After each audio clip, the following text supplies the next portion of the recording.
Сәлеметсіңдер ме балалар? Көшпелі өркениеттің бесігінде орналасқан қазақтың елі мен жері ғана бай болмай, рухани мұрасы да жан-жақты дамыған. Ал рухани дәстүрдің ұлттық аспапты музыкасының ішіндегі сыбызғы ойнау дәстүрін атап өтпеске болмас.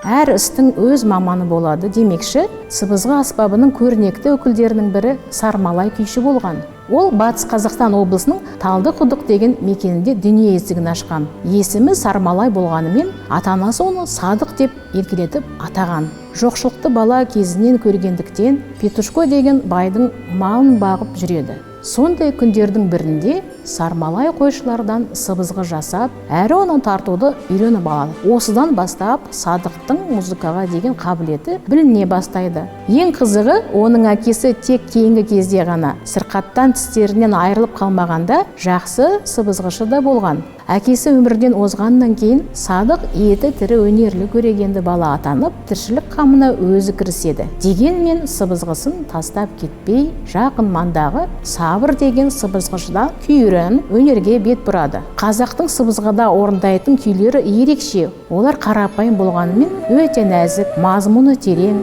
сазды болып келеді. Ендеше осындай күйлерді тыңдап өскен Сармалай өз күйлерін шығара бастайды. Солардың алғашқысының шығу тарихы белгісіз болғандықтан Сармалай деп аталып кеткен. Күйдің құрылымдық ерекшелігіне назар аударсақ, автордың сыбызғының дыбыстық мүмкіндігін байқағысы келгендігін көреміз. Күй жоғары шабытпен түрлі дыбыстық екпінде орындалады. Сармалай халық арасында ауыздан ауызға тараған күй аңыздардан арнап бірнеше күй шығарған. Мәселен, нар идірген күйі сыбызғышы ашылу маяның боздағанын мәнерлі келтіреді.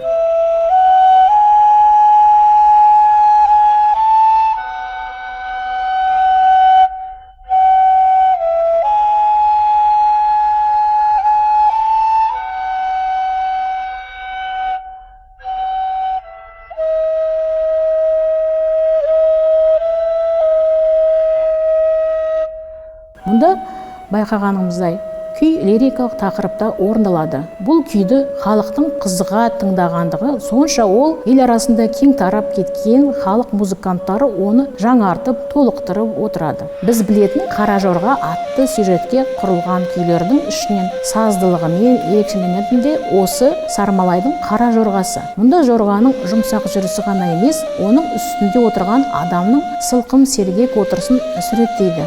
Сонымен қатар сыбызғышы аңыз негізінде құрылған аспаптың мүмкіндіктерін көрсететін Ақсақ құлан, естек күйі, қоңыр бұқа сияқты күйлердің авторы болды.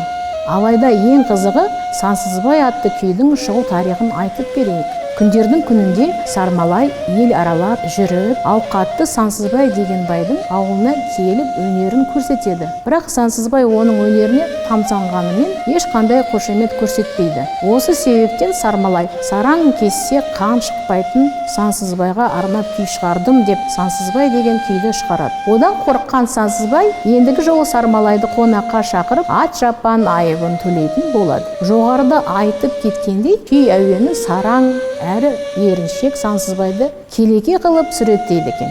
Сармалай тек шығармашылықпен ғана айналысқан жоқ. Күйші сыбызғыны жетілдіруге зор үлес қосқан.